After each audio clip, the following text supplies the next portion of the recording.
नमस्कार. कसे आहात सगळे? माझा आवाज ऐकू येतोय का?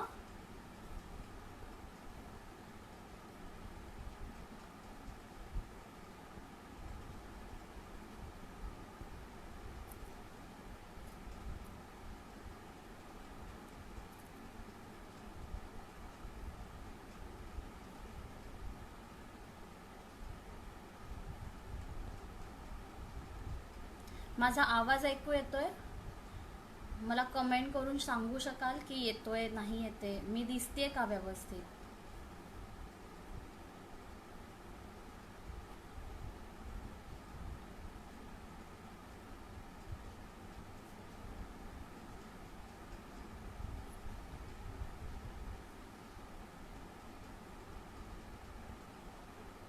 कार्यक्रमाला सुरुवात करतोच आहोत आपण 1-2 मिनिटात. माझा फक्त आवाज येतोय का हे मला बघायचं आहे. मला कमेंट करून सांगू शकाल तर मला समजेल की माझा आवाज तुमच्यापर्यंत पोचतोय व्यवस्थित.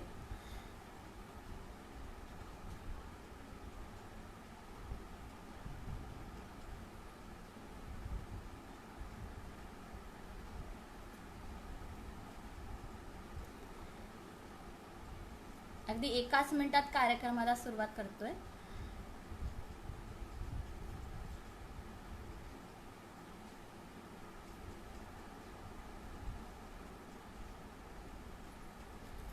नमस्कार. सिद्ध संवादच्या 5व्या भागात मी मानसी लिंबे तुम्हा सगळ्यांचं स्वागत करत आहे. बासरीच्या मधुर स्वरांनी कृष्णाने फक्त स्त्री पुरुषांनाच नव्हे तर पशुपक्ष्यांना सुद्धा वेड लावलं होतं. अशाच बासरीच्या मधुर स्वरांचा आस्वाद आज आपण इथे घेणार आहोत. आपले पाहुणे हिमांशू गिंडे यांच्या बासरी वादनाने. तत्पूर्वी त्यांच्याविषयी काही माहिती जाणून घेऊया.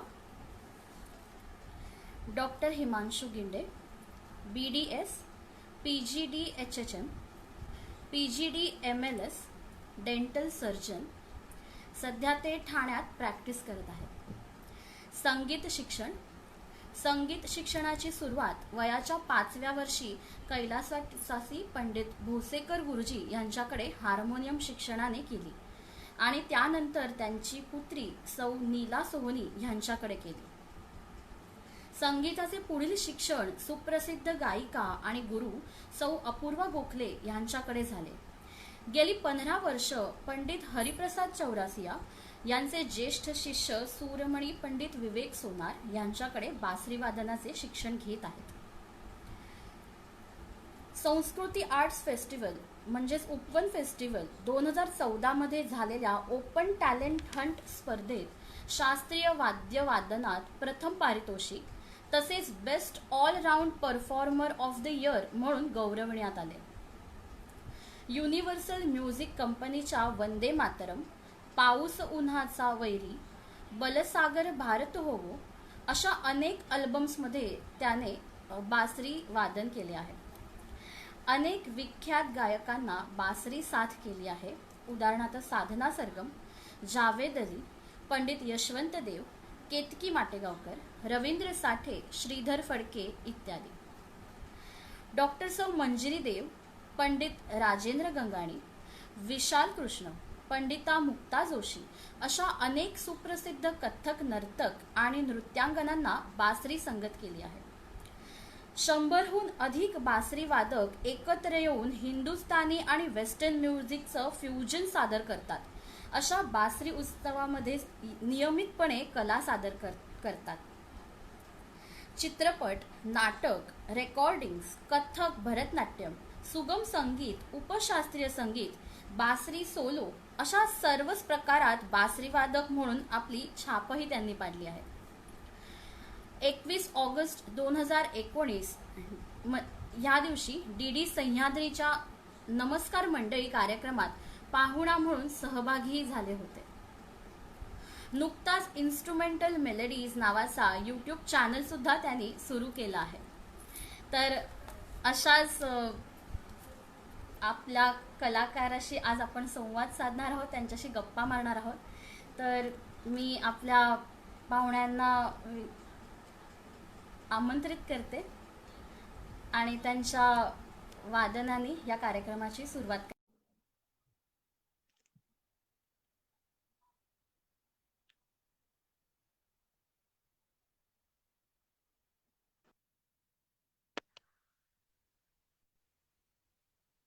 नमस्कार. हाय, नमस्कार. एकच मिनिट, माझा आवाज येतोय? हो येतोय, हो येतोय.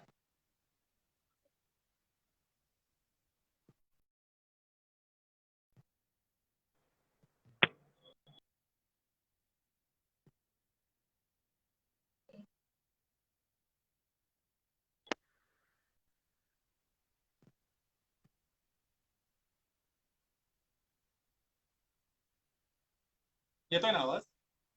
हो येतोय, येतोय.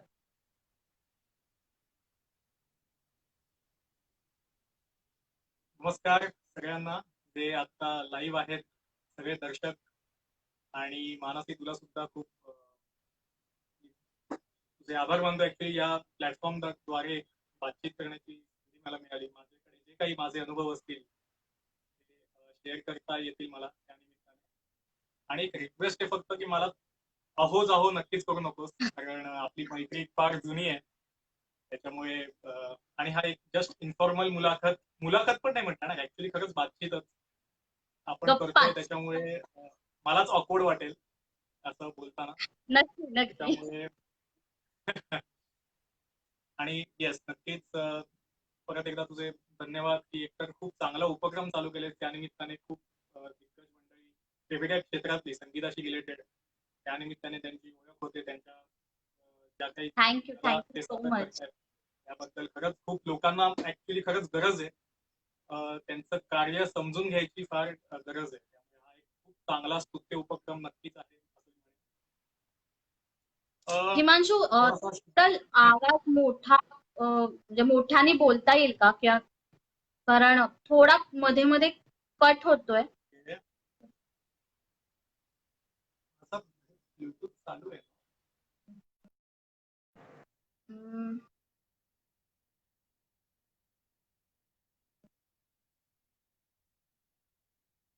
आता फ्रीजही झालाय. कमी येतोय आवाज? हा आता येतोय.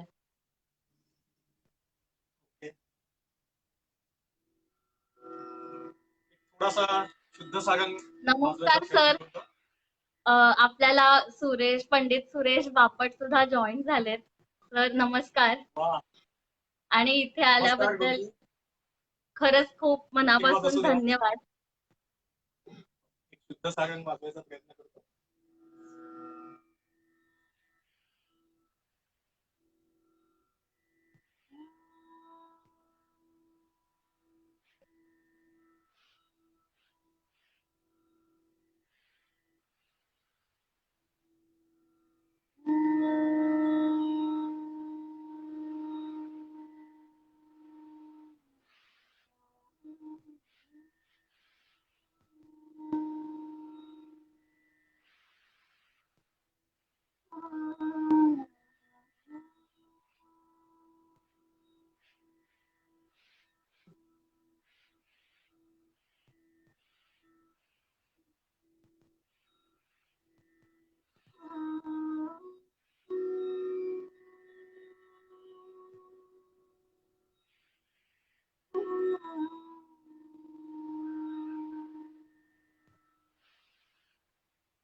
क्या बात.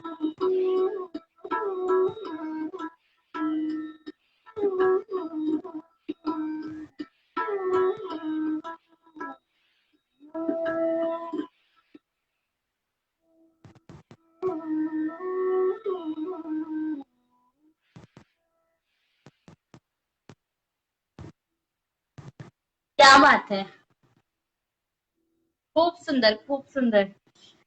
जसं मी मगाशी म्हटलं होतं की कृष्ण बासरीने अगदी वेड लावून टाकायचा सगळ्यांना. तर खरंच इतक्या दिवसांनी बासरी ऐकली आणि हिमांशू खूप असं काय म्हणतात, मनापासून इतका आनंद झाला, असं भरून आलं की थांबूच नाही असं वाटतंय.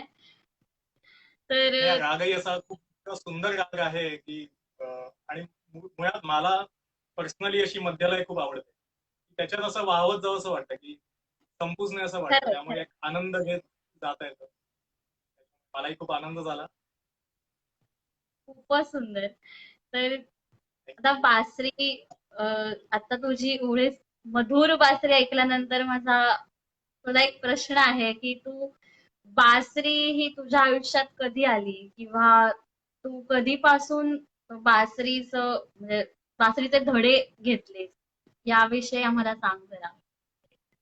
खरं तर माझी ओळख तू तशी सांगितलेली आहेच.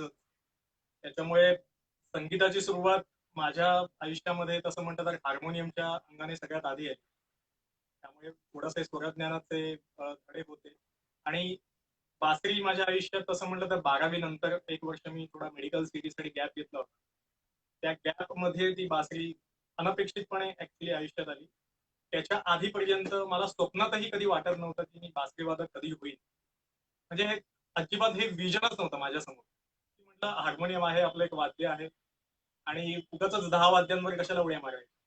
पण त्याची एक अशी गोष्ट झाली की नक्कीच म्हणजे बाकीच्या इतर बाकी माझे मित्र बरेच टॅलेंटेड आणि स्कॉलर आहेत.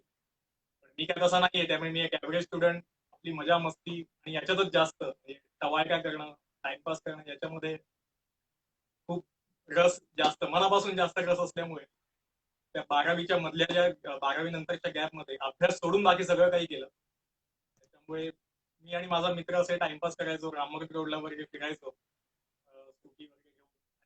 आणि टाइमपास संध्याकाळचा वेळ कुठेतरी भेळ खा, हे खा, टाइमपास चालायचा. तर त्याचा भाऊ हा माझ्या गुरुजींकडे शिकायला जात होता. तेव्हा पण ऍक्च्युली आमच्या गुरुजींचे खूप म्हणजे कमी स्टुडंट होते तसे, पण सगळे एक से एक अगदी बडकर होते आणि मला काहीही त्याची कल्पना नव्हती. तर असंच एकदा फिरता फिरता त्याच्या भावाचा त्याला फोन आला की माझा क्लास संपलाय, तू मला फक्त पिकअप करायला येशील. तो म्हणाला ठीक आहे. तर मी पण म्हणालो चालेल, चल सोबत जाऊया. तर आमची अपेक्षा होती की त्याचा क्लास संपला असेल, त्यामुळे तो बाहेरच असेल, सो त्याला पिकअप केलं की आम्ही एका पॉईंट पर्यंत येऊन आणि तो त्याच्या घरी मी माझ्या घरी. आणि आम्ही तिकडे पोहोचलो, पण क्लास काही कदाचित संपला नव्हता. सो आम्ही तिथेच एक 5-10 मिनिटं तरी त्याच्यात टाइमपास केला, जरा गप्पा वगैरे मारल्या, गप्पा टप्पा. तरी तो बाहेर नाही आला. म्हटल्यावर मग तो मित्र म्हणाला की आपण जाऊया आतमध्ये क्लासमध्ये, म्हणजे कळेल आपल्याला काय स्टेटस आहे, क्लास संपतोय कधी. तर मी म्हटलं अरे बाबा, असं एकदम क्लासमध्ये जाण्यात कशाला, म्हणजे गुरुजींना डिस्टर्ब होईल, ते शिकवतायत एवढे काही त्यांचं चालू असेल, आपण मध्ये जाणं किती नाही, तसं काही नाही, ते एकदम कूल आहे, त्यामुळे काही प्रश्न नाही, आपण जाऊया. तर जेव्हा मी आतमध्ये गेलो तेव्हा माझा तो पहिलं जे मला दृश्य दिसलं की हीच पांढरीतींची बासरी गुरुजी वाजवत आहेत. काहीतरी एखादा राग चालू होता, काहीतरी संत फ्रेजेस वगैरे त्याच्या चालू आहेत तानपुऱ्याचा. बाकी ऍब्सल्युटली त्या छोटासा क्लास होता तो. एकदम पिनड्रॉप सायलेन्स, तानपुऱ्याचा आवाज आहे, गुरुजी काहीतरी त्या बासरीवर वाजवत आहेत, काहीतरी छान सुंदर आलाप चाललेत त्याचे. आणि समोर एक 3 ते 4 सिनियर मंडळी आहेत, सिनियर स्टुडंट. ते ती फ्रेज फॉलो करतायत आणि त्याच्यात काहीतरी त्यांची ऍडिशन करतात. तर अशी हे असं गिव्ह अँड टेक चालू होतं. बोलत कोणीच नव्हतं किंवा सर हे सांगत नव्हते की बाबा तू वाजव असं काहीच चालू नव्हतं. अच्छा. अगदी वाजवले की फक्त पुण्याने चालायचं की हा आता तू तू तू वाजव वगैरे असं. तर ते बर. बघून आणि त्या बासरीचा तो आवाज ऐकून मला असं वेळच लागलं म्हणजे की त्याच्यानंतर म्हणजे माझा सारासार विचार करणं बंद झालं की म्हटलं मी हार्मोनियम आधी कम्प्लीट करू आणि मग म्हटलं कम्प्लीट असं कोणतं वाद्य होत नाही मला कल्पनाच होती त्याची. त्याच्यामुळे त्या बरोबर. ठिकाणी म्हटलं आपण बासरीचं एकदम वेळ लागला मग मी काहीतरी कारण काढून त्या मित्राकडे जायला लागलो मुद्दाम की त्याची बासरी वाजून तर बघूया आधी जमते का स्वतःला. तर ती नुसतंच मी फुंकत होतो हवा तर नुसतीच जात होती मी त्याला फक्त विचारलं की मला याच्यात सारेगम पदनिसा कसं वाजवतात एकदा मला दाखव. त्याने ते मला दाखवलं आणि हार्मोनियमशी मी रिलेट करू शकल्यामुळे कदाचित मला असं वाटतं की बासरी पिकअप व्हायला थोडी मदत झाली. तर मी त्याच्या घरी जायचो तर वाजवायचो त्याच्या ज्या काही बासऱ्या होत्या त्याच्या किटमध्ये बऱ्याच अशीच झटापट मी नुसतं कारण काढून काहीतरी जायचो त्याला सांगायचो की आता आपण रस्त्यावर नको फिरूया मी येतो तुझ्या घरी आपण टाइमपास करूया असं मुद्दामून कारण करून कारण माझं सगळं लक्ष त्या बासऱ्यांवर होतं. म्हटलं बघूया तरी बासरी घेऊन की कसं हा काय प्रयत्न करतोय बघूया एकदा तरी आवाज येईल. मग एकदा चुकून आवाज आला तर मग मी नक्की काय केलं होतं जेणेकरून आवाज आला होता अशी करत त्याच्यावर मी झटापट करायला चालू केली. क्या आणि बात है. त्याच्यानंतर मग ठरवलं की बास आता मला बासरी शिकायची कारण हे असं नुसतं झटापट करून काही कामाचं नाही आणि ते जे वातावरण डोक्यात माझ्या डोक्यातनं जातच नव्हतं ते मी बघितलं होतं अनुभवलं होतं तिकडे. त्याच्यामुळे मग मी गेलो क्लासमध्ये तेव्हा सरांनी मला सांगितलं वाजव काहीतरी डायरेक्टली असं वाजव म्हणजे आता काय वाजवू तर म्हटलं चालेल मला ऍक्च्युली आधी गाणी वगैरे वाजवायची सवय होती त्याच्यामुळे बासरीवर मी एखादं असं गाणं वगैरे जे सारेगमपदनिसा आल्यानंतर मी थोडंसं फक्त माझा डीसी इतकं प्रचंड होतं बासरीमध्ये की सरांनी त्याच्यात कसं गाणं ऐकलंय माझं मलाच माहित नाही. पण तरी सर म्हणाले की ठीक आहे चालू करू आपण आणि जनरली बासरी शिकताना उभी बासरी घेऊन चालू करतात की जेणेकरून आपलं बोटांकडे लक्ष राहावं किंवा जे काय असेल. पण सरांनी मला ही अच्छा. स्टेबल माझी ही स्टेज स्किप केली ते बघितलं की हा याला जमतंय म्हणाला तू डायरेक्ट तू सिनियरच्या बॅच मध्ये जॉईन हो आणि करूया आणि फक्त दुर्दैवाने किंवा वा. सुदैवाने म्हणा एक 3 महिने क्लास चालला आणि त्याच्यानंतर माझी डेंटल ऍडमिशन झाली आणि ती पण नाशिक युनिव्हर्सिटीमध्ये त्याच्यामुळे मग मला तो एक दुरावा सहन करायला लागला पण तरी सुद्धा त्या 3 महिन्यात जे काही शिकलो ते मी हॉस्टेलला मी मुद्दा म्हणते बासरी वाद्य तसं सेफ आहे की हॉस्टेलला राहत असल्यामुळे आणि जसं मी झटापट केली तसे बाकीचे मुलं पण कुतूहल म्हणून घेतील बासरी हातात थोडीशी फुंकतील त्यांना जमणार नाही त्याच्यामुळे ती सेफ आहे म्हणजे हे वाद्य असं मला माहिती होतं त्याच्यामुळे हॉस्टेलमध्ये पण बाकी जवळच शंकराचं मंदिर वगैरे होतं सकाळी जायचो छान अरे वा. नॅचरल युवक वगैरे मिळायचं मला मस्त मंदिराच्या गाभाऱ्यामध्ये वगैरे तिथे बसून पुजारी पण खुश की त्याला काहीतरी बऱ्याच दिवसाने कोणतरी असं संगीताची साधना करते तर तिथे मी तसा काहीतरी रियाज वगैरे करून ते चालू ठेवलं आणि गुरुजींनी पण मला तेवढी सूट दिली होती की तू जेव्हा जेव्हा तुला वेळ मिळेल तू घरी येशील त्यावेळेला जो काही मधला रविवार वगैरे असेल किंवा जे काही जर क्लास चालू असेल तर तू येत जा. ते खरंच मला जो गायडन्स त्याच्यानंतर जो दिलाय गुरुजींनी त्याच्यात असं मला वाटलं की खरंच खूप चांगला डिसिजन घेतला बासरी चालू करण्यासाठी. खरंच खरंच. आता त्याच्यामुळे आम्हाला आज एवढी मधुर बासरी ऐकायला मिळाली. म्हणजे तू दाखवलेले डेडिकेशन आणि त्यांनी दिलेली त्यांची संपूर्ण कला त्यांनी दिलेलं संपूर्ण ज्ञान. डेडिकेशन म्हणण्यापेक्षा ते मी मोहातच पडलो त्याच्या की तो स्वर म्हणजे बाकी मला काही असं कोणत्या वाद्याचं मला असं वाटत नाही पण बासरीचा नुसता 6 वाजून जी व्हायब्रेशन जो बासरी वादक स्वतःही अनुभवत असतो आणि फेकत असतो ती व्हायब्रेशन ती असं की काहीतरी आपण एकदम डिस्कनेक्ट होतो आपल्या नॉर्मल जे काही आपल्या घडामोडी चालू आहे जे काही फ्रस्ट्रेशन असेल सगळं त्या क्षणी मला एकदम विसरायला झालं म्हटलं हे काहीतरी फार स्वर्गीय काहीतरी सुख मिळतंय मला हे सगळं ऐकताना त्याच्यामुळे तेव्हाच ठरवलं की म्हटलं बाकी मला तेव्हा काही माहित नव्हतं मी कितपत बासरी करीन कितपत मला वाजवता येईल मला ऍब्सोल्युटली काही नव्हतं पण ते एक म्हणतात ना एक वेळ लागल्याशिवाय ते होत नाही आणि ते वेळच लागलं मला बासरीचं त्याच्यानंतर मग आता त्यांच्या गुरुजींच्या आशीर्वादाने त्यांच्या गायडन्समुळे मी जो काही इथपर्यंत आहे आणि आता असं झालं की लोकांना मी हार्मोनियम वादक म्हणून माहितीच नाही म्हणजे जी अगदी मी बासरीपेक्षा जास्त बोलणारच होते की हिमांशू आज तुझं नाव बासरी वादक म्हणूनच घेतलं जातं. सो हे लोकांना माहितीच नाहीये की तू सगळं सुरुवात सगळं श्रेय गुरुजींचं आहे. होती. ते त्यांच्याचकडनं प्रेरणा घेऊन त्यांनाच कॉपी करत गेलो सतत की बाबा यांची कशी बासरी गोड वाजते माझी का वाजत नाही आणि या सगळ्या गोष्टी मी त्यांच्यासोबत म्हणजे त्यांचा कळत नकळत जो काही गायडन्स होता त्याच्यामुळे जे नक्की. काही आणि त्यांचं जे देणं आहे ना अगदी भरभरून म्हणजे असं स्वतः काहीही न राखून जे देणं त्यांचं जे आहे त्याच्यामुळे मला फार असं असं वाटलं की असं ज्ञानाचं इतकं मोठं भांडार आहे मी किती लुटून घेऊ आता त्याच्यात किती घेतलं तरी ते संपणारच नाहीये आणि अजूनही तीच अगदी अवस्था आहे. खरंय, अगदी खरंय. त्यामुळे त्याचा जे मला स्वतःलाच हे स्वप्न होतं की खरंच मी इमॅजिन नव्हतं केलं की हार्मोनियम अशी बाजूला राहील साईडला येईल आणि फ्लूट हे असं माझं मेन वाद्य होईल असं मला खरंच वाटतं. जसं कृष्णाने प्रथम बासरी वाजवली असं म्हणतात. पण जेव्हा पुस्तकं वाचतो आपण कुठच्या इन्स्ट्रुमेंट विषयी किंवा आपल्याला जसं जनरली पुस्तक वाचताना जे मला कळलंय की बांबूच्या वनात जेव्हा माणूस गेला तेव्हा नैसर्गिकरित्या तिकडे बांबूंना काही छिद्र होती आणि त्याच्यातून जेव्हा हवा पास झाली तेव्हा एक नाद निर्माण झाला की आपण म्हणू स्वर त्याच्यातून निघाले तर तेव्हा त्याला कळलं की अरे असंही होऊ शकतं. मग अशा पद्धतीने तो बासरीचा काय म्हणतात उगम झाला असं आपण म्हणू शकतो की या बासरी बनली माणसाने अशीच तशी आख्यायिका बनवली. आहे खरं तर. हा, पण ह्याचा इतिहास काय आहे म्हणजे हे कितपत खरं आहे याविषयी आम्हाला सांगशील का? खरं म्हणण्यापेक्षा आता खरं तर बासरीचा म्हणजे नक्की उगम जगात कुठे झाला ना याच्याबद्दल बरेच वेगवेगळे स्कूल ऑफ थॉट्स आहेत बऱ्याच वेगवेगळ्या देशांमध्ये. म्हणजे असं क्लेम केलं जातं की इव्हन अगदी चीन असो जपान असो त्यांनी त्यांच्या त्यांच्या याच्यात म्हणजे त्यांच्या त्यांच्या लिटरेचरमध्ये त्यांनी असं क्लेम केलंय की बासरीचा उगम इथून झाला इथून झाला. त्याच्यामुळे त्या अजूनही त्याच्यावर कोणाचं असं एकमत नाही की नक्की उगम अच्छा. कुठून झाला कोणी कोणत्या माणसाने अशी बासरी बाबा शोधून काढली. पण ते कृष्णाचं नाव भगवान श्रीकृष्णाचं नाव जे घेतलं जातं असं आपण म्हणूया की त्यांच्या त्या कालखंडामध्ये भगवान श्रीकृष्णाचा जन्म जेव्हा झाला किंवा त्याच्यानंतरचा जो काही कालखंड होता त्याच्यात त्यांनी त्या बासरीचा प्रचार मात्र खूप केला.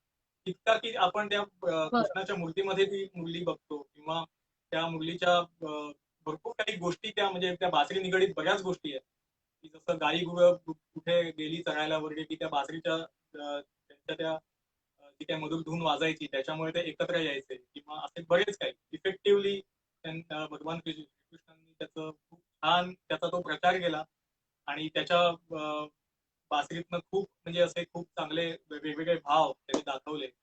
गोपिका असतील बरोबर. किंवा त्या बासरीची प्रेमात पडण्याच्या गोष्टी असतील किंवा अजून सगळ्या त्यामुळे या बऱ्याच गोष्टी त्या बासरीशी निगडीत आहेत. त्याच्यामुळे मला वाटतं हा प्रचार मात्र झाला पण ही आख्यायिका मात्र खरी असू शकते ज्याच्यावर बऱ्याच जणांचं त्याला सहमत नक्की आहे. कारण माणूस हा कारण शोधणारा असल्यामुळे त्याच्यात आणि त्या वानरामध्ये त्यांच्या पूर्वजांमध्ये काहीतरी फरक घडला नाही तर आपण प्राणीच असतो.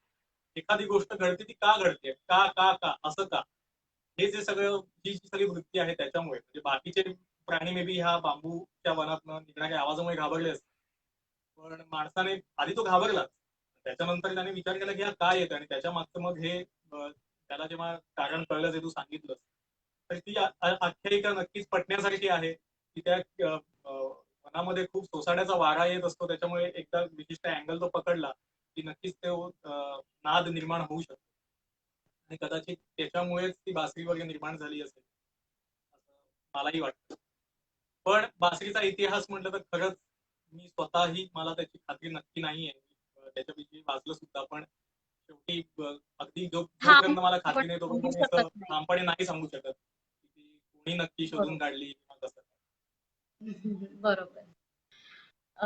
मगाशी कसं तू म्हणालास हिमांशू की तू त्याच्या म्हणजे तुझ्या मित्राच्या भावाच्या क्लासला गेलास आणि त्याच्या सगळ्या बासऱ्या बघून तू असं एकदम तुला असं हातात घ्यावंशी वाटला ती वाजवून बघावीशी वाटली.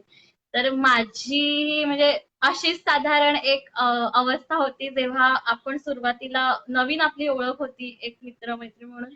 तर जेव्हा मी जेव्हा प्रत्येक वेळा तुला किट तुझा सोबत असतो बासऱ्यांचा तर मला खूप कुतूहल होतं आणि मी तुला एकदा विचारलं होतं की नक्की किती फ्लूट्स आहेत या किट मध्ये मग तुम्हाला तो किट उघडून दाखवला होता तर मी बघितलं की प्रत्येक बासरी ही वेगवेगळ्या आकाराची आहे तर ह्या आकारांमागचं म्हणजे बासरीचे असे वेगवेगळे प्रकार असतात का किंवा मग त्याविषयी थोडंसं सांग ना कारण मलाही ते कुतूहल आहे आणि कधीपासून तो प्रश्न विचारायचा होता.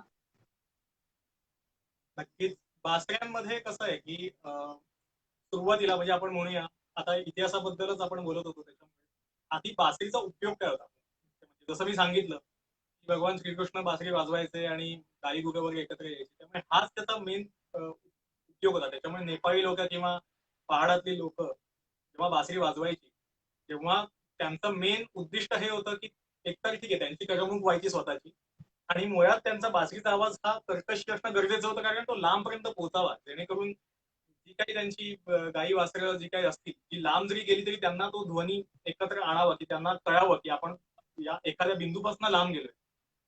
त्याच्यामुळे तिकडे बरोबर. जवळ येण्याचं एक साधन, त्यांना एकत्रित करण्याचं जे काही साधन होतं, याच्यासाठी प्रामुख्याने तो वापर बासरीचा व्हायचा. त्याच्यामुळे फोक मध्ये हा वापर खूप जास्त झाला. त्याच्यामुळे बासरी जर आपल्याला वरच्या आवाजात जर वाजवायची असेल तर त्याची लेंथ ही कमी असणं फार गरजेचं आहे. आणि अच्छा. आधी तशीच म्हणजे बासरी म्हणजे त्याचं मुख्य नाव म्हणजे मुरली होतं. मुरली म्हणजे छोटीशी एवढ्या लेंथची जी काय असेल ती हो. मुरली. आणि त्याच्यामध्ये वाजणार काय तर जास्तीत जास्त फोक किंवा पहाडी, म्हणजे हे प्रकार जास्त वाजतील या पद्धतीनेच ते होते. अच्छा. आणि त्याच्यानंतरच्या कालखंडामध्ये कैलासवासी पंडित पन्नालाल घोष असतील किंवा सगळ्यात सिंहाचा वाटा जो काही असेल तो पद्मविभूषण पंडित श्रीधर चौरासिया, ही बेस फ्लूट जी काय किंवा पंडित केशव गिंडे असतील, त्यांनी ही बेस फ्लूटचा प्रचार केला. एक क्लासिकल मध्ये एक सोलो वादन म्हणून सुद्धा बासरीचा वापर होऊ शकतो हे त्यांनी प्रामुख्याने दाखवून दिलं. आणि यामध्ये असं झालं की बासरीला जेव्हा तो बेस मिळाला ना, त्याच्यात बऱ्याच अशा गोष्टी क्लासिकलच्या अंगाने अशा आल्या की जे काही गंभीर स्वरूपाचे राग आहेत किंवा काय, त्याच्यात एक खरोखर वेगळा भाव किंवा ती गंभीरता सुद्धा बासरीमधनं दाखवता येऊ शकते, लोकांना कळलं. त्याच्यामुळे या खरंय. बासऱ्यांचे जे काही प्रकार आहेत, आता ही माझ्याकडे आता मी जी बासरी वाजवली ही फुल लेंथ म्हणजे ही पांढरी तीनची बासरी आहे. आता बासरी वादकांमध्ये पांढरी तीन ही स्केल ही प्रमाण मानली जाते. याचं कारण तसं आहे की ही एक ऑप्टिमम स्केल आहे की ज्याच्यात आपण बेस सुद्धा आवाज चांगला येऊ शकतो आणि शार्प मध्ये किंवा तार सप्तक हे सुद्धा चांगलं वाटू शकतं. म्हणजे दोन्ही अंगाचे जे राग आहेत ना, त्याचा एक सुवर्णमध्ये आपण कुठेतरी काढावा लागेल. तर पांढरी तीनपेक्षा आपण बरोबर. खूप खाली गेलो तर त्याचा बेस खूप वाढेल. त्या बासरीमध्ये हायर ऑक्टेव्हचे राग आपल्याला तेवढेसे उत्तरांगवादी जे काही राग असतील ती तेवढी मजा येणार नाही, आणि वरचे राग घेतले तर आपल्याला बेसची जी काही दरबारी सारखे राग असतील तर त्याची ती मजा मिळणार. त्यामुळे पांढरी तीन हे त्या निमित्ताने त्या अनुषंगाने एक थोडासा सोहळामध्ये साधला गेला. त्याच्यामुळे ही जी आहे ती मोस्टली क्लासिकल साठी वापरली जाणारी, क्लासिकल सोलोसाठी वापरली जाणारी ही बासरी आहे. ही याची लेंथ आहे. आणि आता समजा ही माझ्याकडे दुसरी काळी चरची बासरी.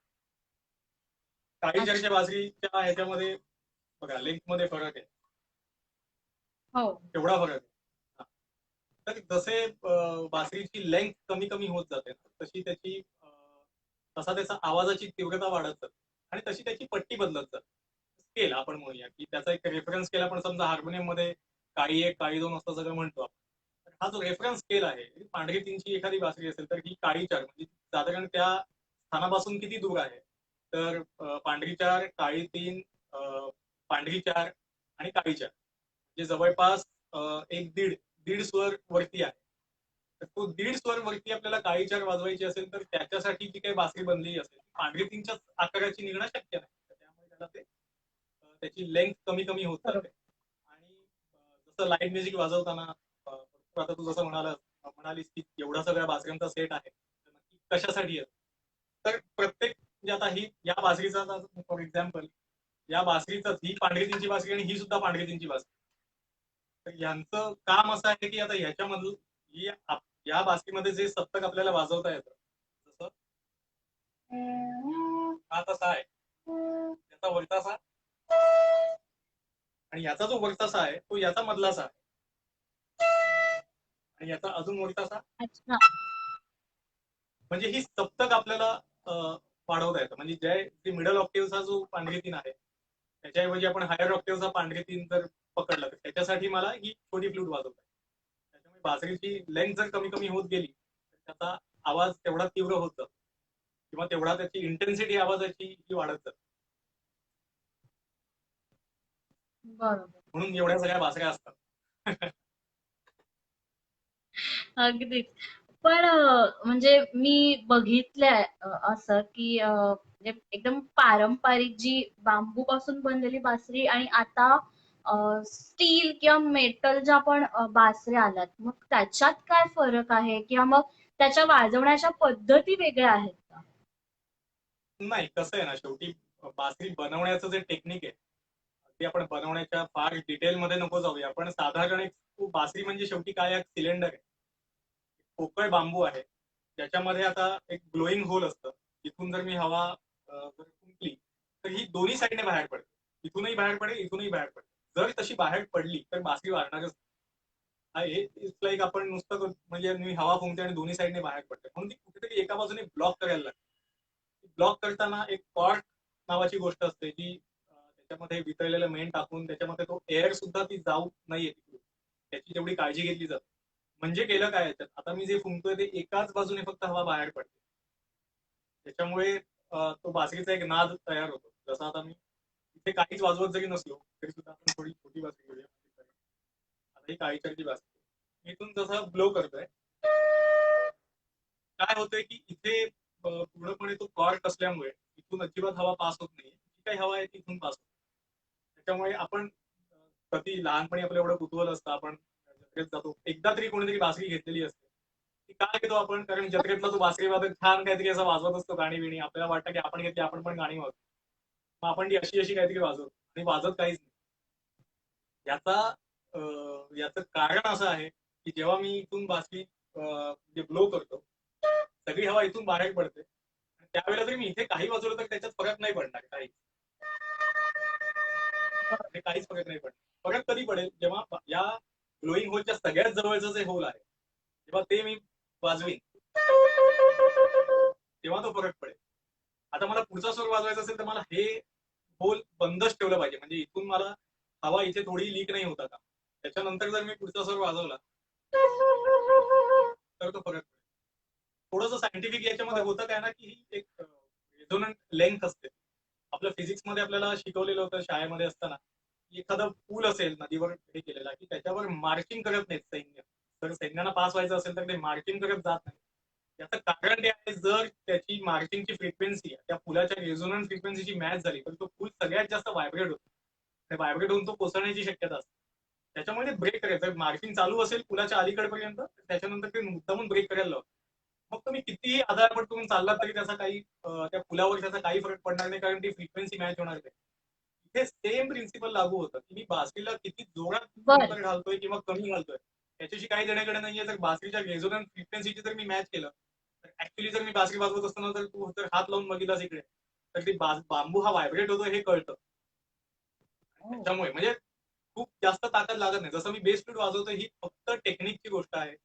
बेस फ्लूट वाजवत असेल तर इनफॅक्ट मी माझा जो काही श्वास आहे तो जास्तीत जास्त त्याचा वापर करून बेस फ्लूट वगैरे वाजवू शकतो. थोडंसं विषयांतर झालं मेन त्याच्यामुळे तुझ्या त्या प्रश्नाकडे मी वळतो की बासरीचं मटेरियल काही असेल तर आता अर्थात हा बांबू जो आहे ते नैसर्गिक बांबू असल्यामुळे त्याचा जो व्हायब्रेशन आहे त्याची जी आहे ती खूप चांगली सात्विक आहेत आणि एक स्वर्गीय आनंद देणारी आहे. पण सेम प्रिन्सिपल आता मेटल फ्लूट असेल किंवा अजून ग्लासची फ्लूट असते, प्लास्टिकची पीव्हीसीची फ्लूट असते, बरीच वेगवेगळ्या मटेरियलमध्ये आपल्याला सेम प्रिन्सिपल वापरून फ्लूट बनवता नक्कीच येऊ शकते. म्हणजे मलाही ऍक्च्युली थोडासा एक प्रयोग करून बघायचा नंतर असंच एखादा पीव्हीसी पाईप बनवायची इच्छा आहे माझी आणि वाजेलच का नाही वाजत. फक्त ती बनवताना जो फ्लूट मेकर आहे त्याचे कान मात्र फार चांगले तयार लागतात. बासरी बनवण्याची टेक्निक नक्कीच आहे की कोणत्या विशिष्ट अंतरावरती बोकं पाडली गेली पाहिजे आणि बरेच त्या बासरीच्या इनर डायमीटर, बाहेरचा डायमीटर, इनर आउटर डायमीटर काय, त्याचं मटेरियल काय, त्याचा रेझोनन्स कसा होणार आहे, त्याचं व्हायब्रेशन कसं होणार आहे, त्याची लेंथ किती आहे, ती होलचा शेप कसा आहे आणि त्याच्यानंतर बासरी वाजवताना ती व्यवस्थित एका कॉन्स्टंट फ्रिक्वेन्सीवर वाजते की नाही, कुठे रे चढा लागतोय का, ग कमी लागतोय का, या सगळ्या गोष्टींचं भान ठेवायला लागतं. मेटल फ्लूट वगैरे करताना त्याच्यामध्ये होल्स करणं हा प्रकारच कठीण आहे, किंवा त्याच्यामध्ये समजा ते होल मोठं झालं तर ते मॅनेज करणं फारच कठीण आहे. अगदी पण तरी अगदीच सुद्धा हो. ह्याच्यावर जसे प्रयोग बाकी जण करतात तसे प्रयोग केले गेले. बासरीचे अजून तसे म्हटलं तर वेस्टर्न की फ्लूट हा पण एक प्रकार आहे, तो तर अजूनच कम्प्लिटली वेगळा आहे. त्याच्यामध्ये ही भोकांच्या ऐवजी तिकडे कीज आहेत. त्याच्यामुळे जसा त्याचा साऊंड कम्प्लिटली म्हणजे ह्या आपण वेगवेगळी जेव्हा मटेरियल वापरतो ना बासरी बनवताना त्याचा साऊंडची क्वालिटीज बदलत जाते कम्प्लीट. हा एवढाच फरक ओके. पडतो बासरी वाजवण्याच्या टेक्निक मध्ये. फक्त वेस्टर्न फ्लूट मध्ये मात्र ती टेक्निक कम्प्लिटली बदलते, कारण ती की फ्लूट आहे. पण जिथे अशा प्रकारची बासरी बनलेली आहे, नुसती होल्स आहेत आणि इथे एक होल आहे, ब्लोईंग होल आहे, अशा प्रकारची बासरी बनवताना तर कोणतंही मटेरियल जरी वापरलं तरी बासरी वाजवण्याची पद्धत बदलणार आहे. फक्त की फ्लूट वगैरे अच्छा. असेल त्या ठिकाणी ती नक्कीच त्याचं कम्प्लिटली त्याचं सगळं कॅल्क्युलेशनच बदलतं. म्हणजे कुठच्याही फॉर्म मध्ये असली, म्हणजे बांबूची असली, मेटलची असली किंवा अगदी आणखी काय कोणत्याही असली फॉर्म तर मध्ये बनवू शकतो. या बास्कीचं प्रिन्सिपल एकच आहे की तुम्ही जे असं मटेरियल हवं की त्या मटेरियल मध्ये पोरच नको, म्हणजे तिथून एअर पास नाही व्हायला पाहिजे, फक्त होल्स मधनं बरोबर. पास व्हायला पाहिजे, बाकी कुठूनही एअर पास नाही व्हायला पाहिजे. आणि एक जो इकडचा जो काही मार्ग आहे तो व्यवस्थित सील झाला पाहिजे. म्हणून काय काय गाठीचे बांबू असतात म्हणजे सागामध्ये सुद्धा, त्याला ती नॅचरल गाठ असते. आता यामध्ये ते चॅलेंज असतं बासरी बनवण्याला. कारण एरवी कसं असतं, समजा मी बासरी बनवायला घेतली आणि त्याच्यानंतर मी सारेगमपधनिसा सगळं ट्यून करून झालं, त्याच्यानंतर मला थोडा प्रॉब्लेम पडला तर हा कॉर्ड जो आहे इकडचा तो थोडा पुढे मागे मी करून हा आता येत आहे का हे मी ऍडजस्ट करू शकतो. गाठीचा बांबू असेल तर ती अच्छा. गाठ आपल्याला ऍडजस्ट नाही करता येत. त्याच्यामुळे तुम्हाला तेवढा त्याचा एक्सपिरियन्स मात्र चांगला पाहिजे की मी नक्की कुठे बोकं करणार आहे. आणि त्याच्यानंतर सुद्धा जर ती बासरी बनली खूप चांगली तर ती खूप चांगली वाजते, कारण हा नॅचरलच त्याला तेवढा रेजिस्टन्स मिळतो, नॅचरल त्याला तिकडे ब्लॉक मिळतो, एअर पासच होत नाही त्या बरोबर. बाजूला. त्यामुळे खूप चांगल्या पद्धतीने ती बासरी वाजते. तशीच बासरी दुसरी जर बांबूची बनवली आणि त्याला कॉर्क असेल तर यामधला फरक ऍक्च्युली थोडासा नक्कीच दिसून येतो. कारण तो नॅचरल त्याला एक रेजिस्टन्स दिलेला असतो, निसर्गाने दिलेला, आणि त्याच्या म्हणजे तो रेजिस्टन्स महत्वाचा गृहीत धरून त्याच्यानंतर त्या अनुषंगाने बासरी बनवली. वा. एवढ्या डिटेल मध्ये खरंच मला सुद्धा माहित नव्हतं. म्हणजे खूप नवीन काहीतरी ऐकायला मिळालं आणि मला खूप बरं वाटते ऐकून की किती म्हणजे असं तर आपण इमॅजिन करू शकतो, पण ऍक्च्युली ऐकताना असं खरंच जाणवतं की नाही, खूप जास्त मेहनत आहे प्रत्येक वाद्य बनवण्यासाठी. खरंच बनवण्यासाठी आणि मला वाजवण्यासाठी. आश्चर्य गोष्टी ऐकून खरंच. तर आता आपण म्हणजे तू बासरी म्हणजे शास्त्रीय मध्ये सुद्धा तू वाजवतोस आणि अ, गाणी म्हणजे आपण म्हणून लाईट म्युझिक. तर ह्या दोन्हीचं बासरीचं स्थान दोन्ही मध्ये कसं आहे? क्लासिकल म्युझिक मध्ये जसं मी आता मगाशी मी सांगितलं की एक काही दिग्गज मंडळी आहेत, पंडित पन्नालाल घोष असतील, केशव विद्यासागर असतील, जोगस असतील. ह्या सगळ्या मंडळींनी शास्त्रीय संगीतामध्ये अ, जे आवाज नाही स्थान. आला, एकदा परत सांगशील का? येतोय आवाज? हा. हा. तर जसं मी मगाशी सांगितलं ना तसं पंडित केशव गिंडे असतील, पंडित पन्नालाल घोष असतील किंवा पंडित पृथ्वीराजजी चौरसिया असतील, तर ह्यांनी बासरीचं क्लासिकल मधलं स्थान किंवा क्लासिकल मध्ये ती बासरी वाजू शकते हा एक विश्वास लोकांना दिला. त्याचा त्या अनुषंगाने प्रचार केला. त्याच्यामुळे बऱ्याच गोष्टी क्लासिकल मधल्या बासरीमध्ये एक तर बासरी वाद्य फार गोड आहे आणि हो त्याच्यातली हो, मीड अगदी. म्हणा किंवा बाकी बऱ्याच काही टेक्निक्स आहेत, त्याच्यामुळे ऐकतच राहावीशी वाटते बासरी. तसं ते फोक मध्ये ऐकत ऐकत राहावंसं वाटतं, तसं क्लासिकल मध्ये ते ऐकत राहावंसं वाटतं, याची सवय लावली, ऐकायची सवय या सगळ्या दिग्गज वा. मंडळींनी लावली, ज्याचा त्यांचा खूप सिंहाचा वाटा आहे या सगळ्यामध्ये.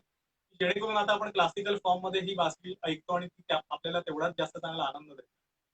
लाईव्ह म्युझिक मध्ये बासरी नक्कीच आधीपासून होती, त्याचा लाईव्ह म्युझिकचाच त्याच्याशी संबंध होता की गाणी वाजवणं अच्छा. किंवा एखादी धून वाजवणं, उपशास्त्रीय म्हणा किंवा लाईट म्युझिक म्हणा, त्याच्यातला तो वापर त्याचा आधीपासूनच होता. त्याच्यामुळे बासरीचं दोघांमधलंही स्थान तसं म्हटलं तर वेगळं आहे नक्कीच. त्याच्यामध्ये वेगळे पण अगदी प्रकर्षाने दिसतं. आणि दोघांचाही रियाज करण्याची पद्धत सुद्धा फार वेगवेगळी आहे नक्कीच.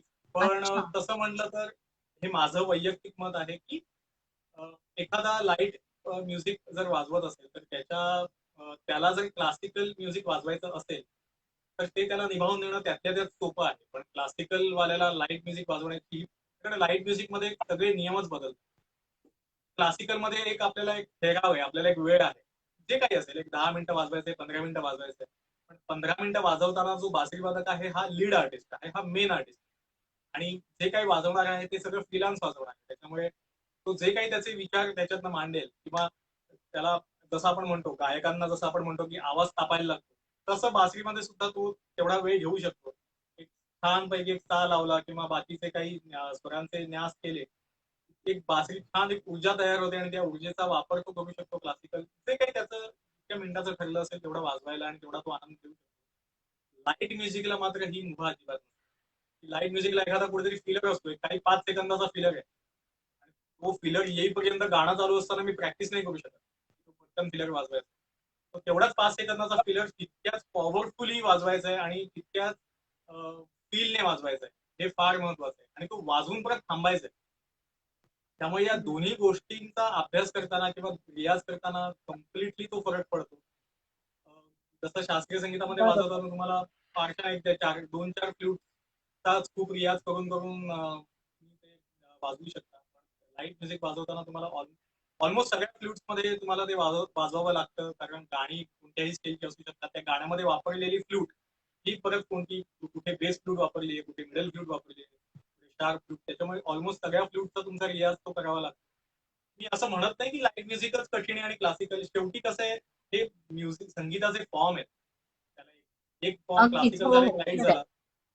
त्यामुळे असं होऊ शकत नाही की एखाद्याला समजा असं वाटलं की मला क्लासिकल नाही शिकायचं, मला फक्त लाईट शिकायचं, तर ते असं होऊच शकत नाही. जर तो लाईट चांगला वाजवायला लागला म्हणजे त्याला क्लासिकलचे तो त्याला कळत नसेल, मे बी अनावधानाने त्याचा रियाज करतोच आहे.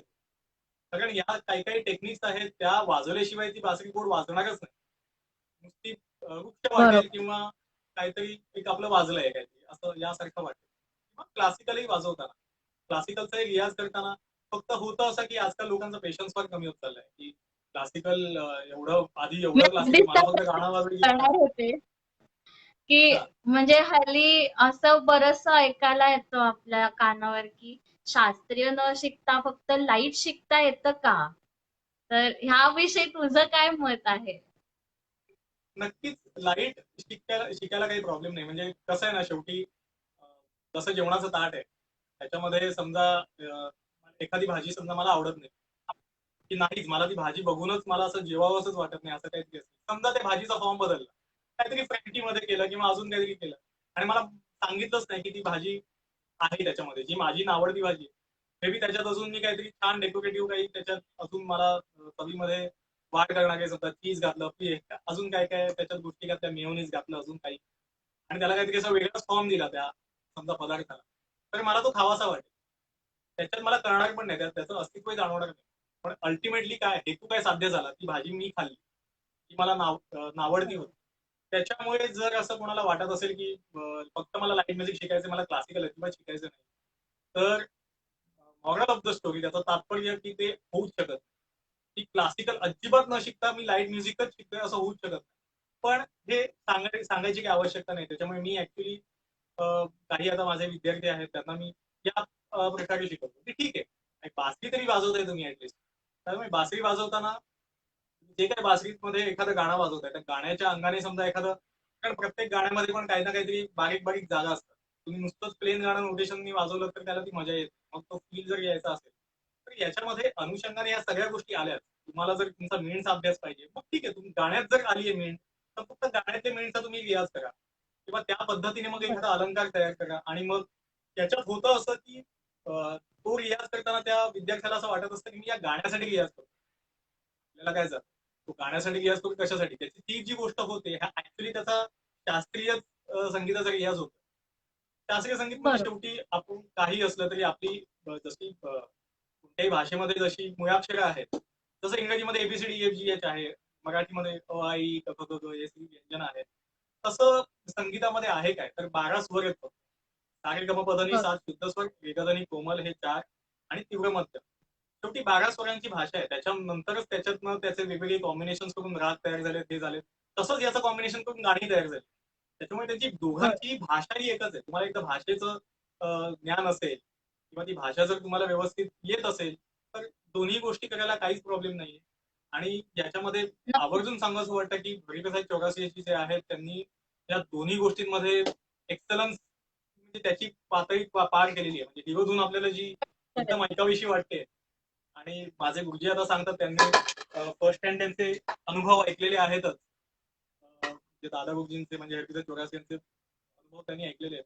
त्यांचं इतकं असायचं की आता तरी आता एवढी रेकॉर्डिंग मध्ये सुविधा झाल्या आहेत की गायक येतो त्याच्या त्याच्या वेळेला गाऊन जातो, मग दुसरा कोणीतरी आर्टिस्ट येतो त्याच्या वेळेला तो त्याचा वाजवून जातो. आधी तसं नसायचं, एकत्र सगळं बरोबर. व्हायचं. त्याच्यामध्ये सुद्धा गुरुजींनी म्हणजे जे काही असेल ते फ्रीलान्स वाजून मोकळे झालेत. म्हणजे त्यांनी ते रिटेक वगैरे हे पद्धतीत अडकलेच नाहीत.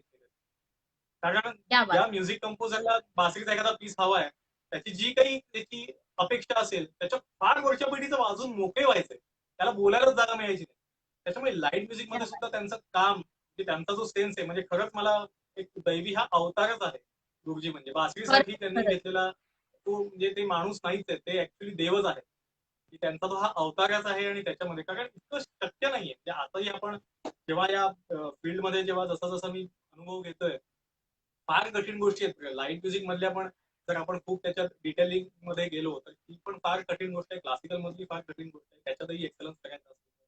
आणि या खरंय. व्यक्तीने या दोन्ही गोष्टी इतक्या वरच्या लेवलला करून ठेवल्या आहेत की त्यांचा आदर्श मानून आपण ते करत गेलो तर कित्येक जन्म अपुरे पडतील आपल्याला. नक्कीच नक्कीच नक्कीच. मगाशी आता ऍक्च्युली तू मेन्शन केलीस ती गोष्ट की गाणं वाजवणं सुद्धा त्याच्या काही वेगळ्या प्रकार आहेत रियाज करण्याचे. जसं त्याच्यातच क्लासिकल बाज येऊन शिकतात, म्हणजे त्याच्यातच शिकायला मिळतं. तर मगाशी जसं तू क्लासिकल वाजवलं तसं माझ्याकडून एक फरमाईश आहे की एखादं गाणं इथे सादर करू शकशील का? नक्की. कोणतं गाणं दर्शकांना काही आहे फरमाईश? मी प्रयत्न करतो. मी असं सांजय गोकुळी गाणं थोडंसं वा.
क्या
वा. खूप मस्त, खूप सुंदर. एकतर प्रचंड आवडणारं गाणं तू निवडलंस. खूप आवडीचं गाणं त्याच्यामुळे खूप आणि जर त्यातल्या संधी मिळाली मधल्या मला जागा अशा काही उत्तम सुंदर होत्या. गाऊन माझी खरं तर ही आवडती सीडी म्हणजे खूप लहानपणापासून मी ही अख्खी सीडी ऋतू हिरवा ही अख्खी सीडी ऐकतोय आणि त्याच्यातलं प्रत्येक गाणं एक खरोखर म्हणजे मला श्रीधरजी फडकेंचं मनापासून कौतुक करावं असं वाटतं. आणि त्या निमित्ताने मला खरं तर त्यांच्यासोबत वाजवायची संधी जेव्हा पहिल्यांदा मिळाली तेव्हा असं फार असं म्हणजे जे गाणं मी ज्यांचं गाणं लहानपणापासून ऐकतोय आज त्यांच्यासमोर मला प्रचंड दडपण होतं त्यांच्यासोबत वाजवताना. पहिला त्यांचा जो प्रोग्राम होता आणि हे त्याच्यात हे सांजय गोकुळी गाणं सुद्धा होतं. त्यामुळे आणि त्याच्यात वा. बासरीचा वापर जो केलाय आणि इतक्या कठीण तर गोष्टी त्याच्यात वापरल्या म्हटलं त्यांना उगाच असतं स्वतः संगीतकार आहेत. त्या बासरीचा पीस असो किंवा बाकी सगळ्या गोष्टी असो त्या स्वतः त्या संगीतकाराला त्यामुळे बाकी कोणताही दुसरा गायक असेल काहीतरी एक वेळ सावरून नेऊ शकतो. संगीतकार म्हटल्यावर त्यांना खरंय. पण त्यांची बासरीचा पीस वाजवल्यानंतर त्यांनी नुसतं नजरेने जी थाप दिली आहे की छान चाललंय सगळं ते माझ्यासाठी खूप मोठी एक दाद होती म्हणजे माझ्यासाठी त्यांनी प्रत्यक्षात सांगायची काही आवश्यकता नाहीये किंवा माईकवर सांगायची काही आवश्यकता नाही नुसतं त्यांच्या नजरेत एक एक कौतुक जे मला दिसलं त्याच्यात सगळं त्या भरून पावलं असं मला वाटतं. खरंच खरंच भरून पावतो आपण म्हणजे बास झालं आता. स्वप्न पूर्ण झालं. अगदी अगदी आणि प्रत्येक प्रोग्राम त्यांच्यासोबत वाजवतोय त्यांची बऱ्याच वेगवेगळे प्रोग्राम्स येत असतात. बापू म्हणजे बाबूजी आणि मी म्हणजे एक गाणं त्यांचं एक गाणं सुधीर फडकेंचं.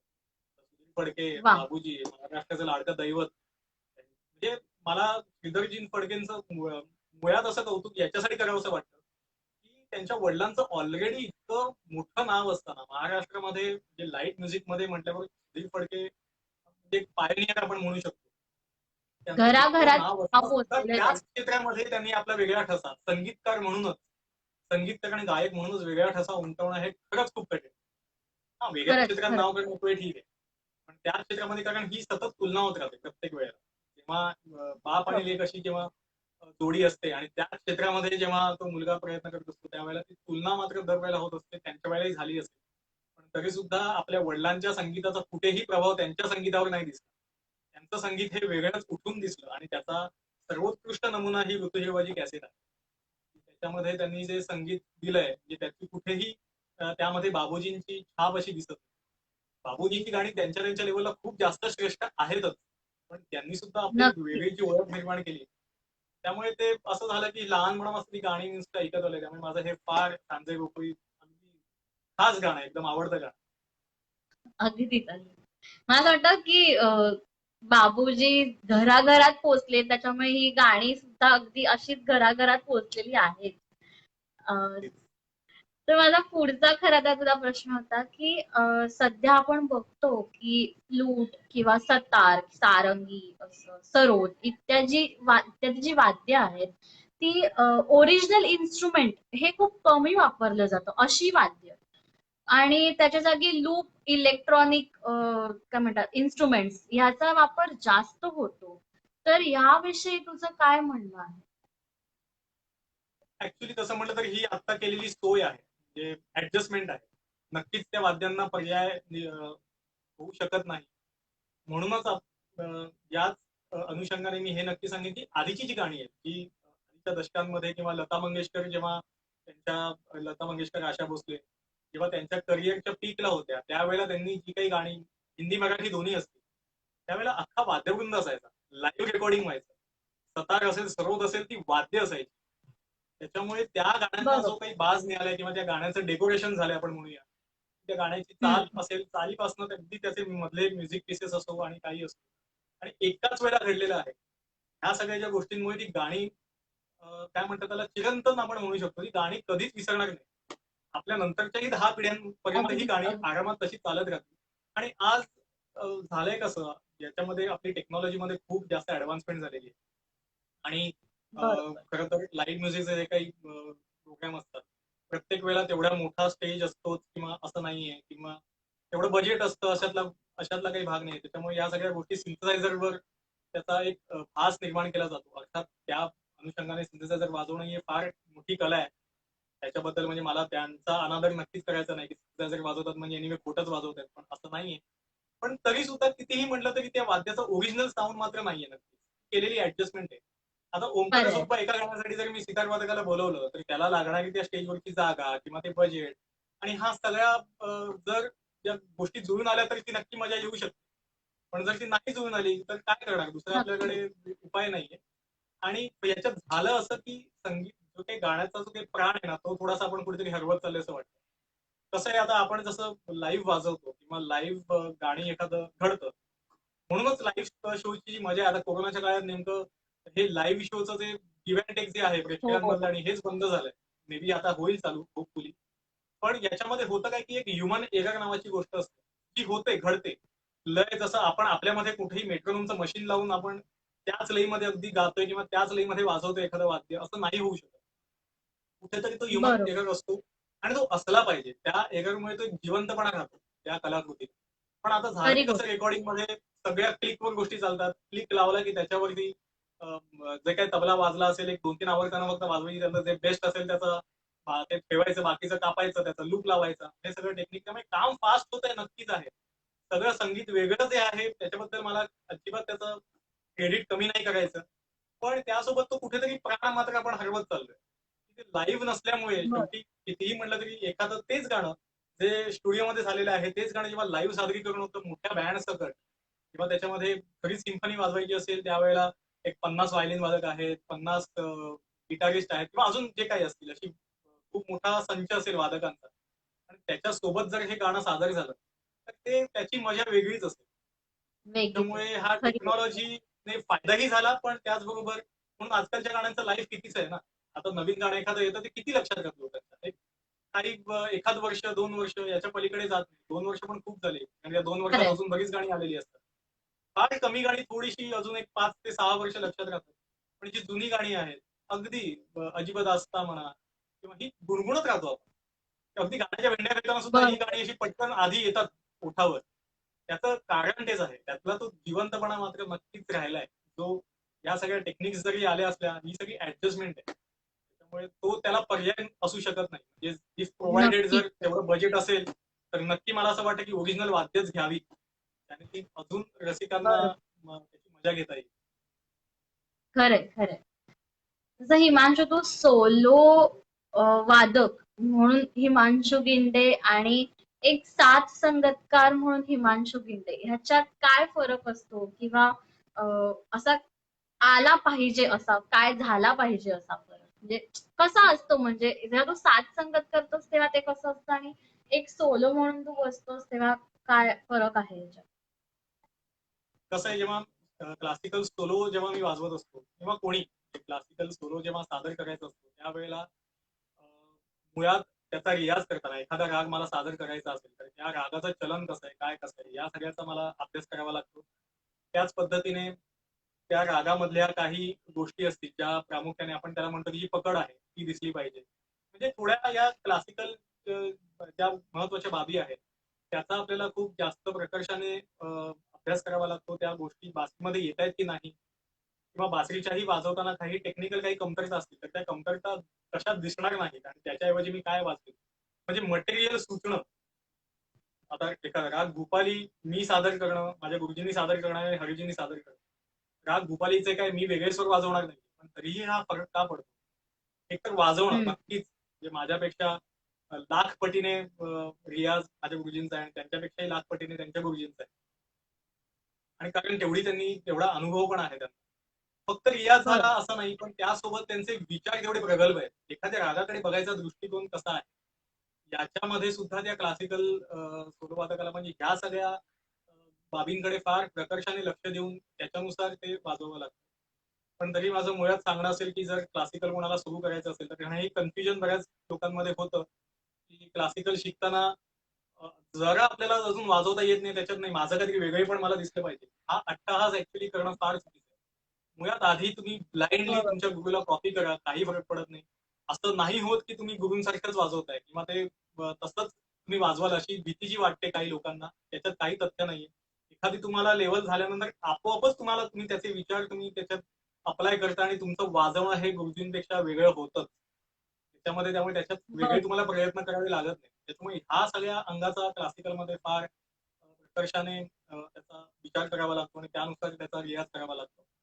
लाईट म्युझिक मात्र हे करताना, लाईट म्युझिक सादर करताना कसं आहे की एखादं गाणं समजा बसवायचंय, याच्यामध्ये आता प्रत्येक एखादं गाण्यासाठी वाद्यवृंद समजा एक 10 रिदम प्लेअर आहेत आणि 10 मेलोडी प्लेअर आहेत, 20 जणांचा एवढा मोठा समजा संच आहे. तर त्यांच्यामध्ये कसं होणार आहे की गाणं जे काही आपल्याला एखादं गाणं सादर करायचं असेल तर ते ओरिजिनल गाण्यासारखंच वाजलं पाहिजे, हा सगळ्यात या सगळ्याचा मेन उद्देश असतो. म्हणजे गायकाने सुद्धा जसं बर ओरिजिनल गाणं आहे, एखादी ओळ दोनदा म्हटली असेल तर ती दोनदाच म्हणणं. त्याच्यात म्हणजे या लाईव्ह म्युझिक मध्ये एक शिस्तबद्धता आहे. म्हणजे एखाद्याला गिटार हम्म, वाजवताना हम्म. असं वाटलं की जर ओरिजिनल गाण्यामध्ये 2 बारचाच फक्त पीस आहे, पण मला असं छान वाटतं गिटार वाजवताना मी 5 बारचा पीस वाजवला, असं नाही चालणार. कारण त्याच्या 2 बार नंतर पुढचा समजा एखादा पियानोचा एखादा काहीतरी रन असेल किंवा पियानोचा एखादा काहीतरी पीस असेल तर तो तयार आहे, त्याला माहिती गिटार वाजते. म्हणजे थोडक्यात काय तर लाईट म्युझिक वाजवताना गाण्याकडे हा गाण्याचा वेगवेगळ्या दृष्टीने अभ्यास झालेला असतो या सगळ्या कलाकारांचा. एखादा दिमडीवाला असेल त्याच्यामध्ये पण त्याने तेच गाणं ऐकलेलं असतं, त्याच्यामध्ये दिमडी नक्की कुठे वाजली, त्याची जागा काय. त्यामुळे प्रत्येकाने त्या गाण्याचा लिटरली त्या गाण्याची चिरफाड केलेली असते त्यांच्या त्यांच्या पद्धतीने, की मला ही जागा मला लक्षात पाहिजे बरोबर. की दिमडीचा पीस मला इथेच वाजवायचा, इथे मी दिमडी वाजून मला इथे या पॉईंट पर्यंत ती दिमडी वाजून संपवायची. त्याच्यानंतर मे बी मला दुसरे इन्स्ट्रुमेंट घ्यायचे. परकशनच्या बाबतीत बोललो तर, किंवा गिटारच्या बाबतीत मला हा इथे इथे गिटार वाजवायची, पण एवढ्या पार्ट मध्ये गाणं चालू होतं, मला तिकडे गिटार वाजवायची नाही. दोन्ही गोष्टी लक्षात ठेवायला लागतात, कुठे वाजवायचे कुठे नाही. इकडे तुम्हाला हा थोडंसं तुम्ही फ्रीलान्स त्याच्यात काहीतरी ऍड करू शकता, थोडीशी लिबर्टी घेऊ शकता, पण किती म्हणलं तरी शेवटी तो त्या संगीतकारावर झालेला अपमान असेल त्या संगीतकाराचा, असं मला वाटतं कुठेतरी. कारण एवढं सगळं म्युझिक कंपोजरनी किंवा म्युझिक अरेंजरनी जितकं मेहनत करून जे काम केलंय, तुम्हाला त्याचा काही हक्क नाही, त्याच्याशी छेडछाड करायचा काही हक्क नाही. तुम्ही स्वतःचं कंपोजिशन करा आणि त्याच्यात काही छेडछाड करा. त्याच्यामुळे तुम्हाला जर ते गाणं बर तसं तसं वाजवायचं असेल तर त्याच्यात एक शिस्तबद्धता लागते, त्याचं नोटेशन लिहावं लागतं व्यवस्थित. आता बासरी वादक म्हणून त्याच्यामध्ये बऱ्याच गोष्टी आहेत की बासरी वाजवताना तुम्हाला बऱ्याच गोष्टी अशा वाजवलेल्या आहेत. आता बासरीमध्ये सगळ्यात सांगायचं झालं तर सा रे ग म इथपर्यंत मला मींड घेता येते, पण म टू प वाजवताना त्याच्यामध्ये मला मींड म्हणजे जो कर्व आहे त्या आवाजामधला तो हम्म, मला हम्म, घेता येत. हम्म, हम्म. पण तरी काही गाण्यांमध्ये असं आपण ऐकतो तो कर्व कव्हर झालेला आहे, मग करायचं काय, मग अशा वेळेला बासरी नक्की कोणती वाजवलेली असते, त्यावेळेला तो सा चा रेफरन्स बदललेला असतो. जर माझा हाता हा सा आहे तर माझा तो म पंचम मीण माझी अडकेल. तर मी इथून जर सा वाजवला तर मध्यम पंचम माझे बासरीच्या मधल्या भागात येते. त्याच्यामुळे मी ते अच्छा. जे काही त्याचा जो डिसएडव्हान्टेज आहे बासरीचा तो मी ओव्हरकम करू शकतो आणि तो पीस वाजवू शकतो. त्याच्यामुळे एखादं लाईटचं गाणं लिहिताना मला याही गोष्टीचा फार अभ्यास करावा लागतो. एक तर अख्ख्या गाण्याचं नोटेशन लिहून काढा, गाण्याचं म्हणजे बासरी कुठे कुठे वाजली, गाण्याच्या सोबत वाजली असेल तर तेही त्याचं नोटेशन लिहून काढा, त्याची जागा नक्की कुठून कोणत्या शब्दापासून ती बासरी चालू झाली आणि कुठे संपते. किंवा एखादा म्युझिक पीस चालू होतोय तर मे बी पहिल्या 2 बार मध्ये गिटार वाजली नंतर बासरी वाजली आहे का, किंवा गाणं म्हणजे ध्रुवपद जी दुसरी ओळ जी आहे ती संपायच्या आतूनच बासरी चालू झाली आहे का, त्या सगळ्या जागा एकतर व्यवस्थित लिहाव्या लागतात आणि त्यानुसार मला नोटेशन लिहावं लागतं. दुसरी गोष्ट म्हणजे बर ती बासरी जशी ओरिजिनल वाजली आहे त्याचा आवाज कसा आहे त्या नोटेशनचा. मी एखादं हाय इंटेन्सिटीचं किंवा हायर ऑक्टेव्ह मधल्या एखादा बासरीचा पीस मी ऍक्च्युअल प्रोग्राम मध्ये समजा मी बेस मध्ये वाजवला तर त्याची मजा येणार नाही. किंवा सूर निघा कसं हो मध्ये कसा हा पीस वाजलाय याच्यामध्ये, मध्ये कडव्याच्या मध्ये छोटासाच पीस आहे पण बेस मध्ये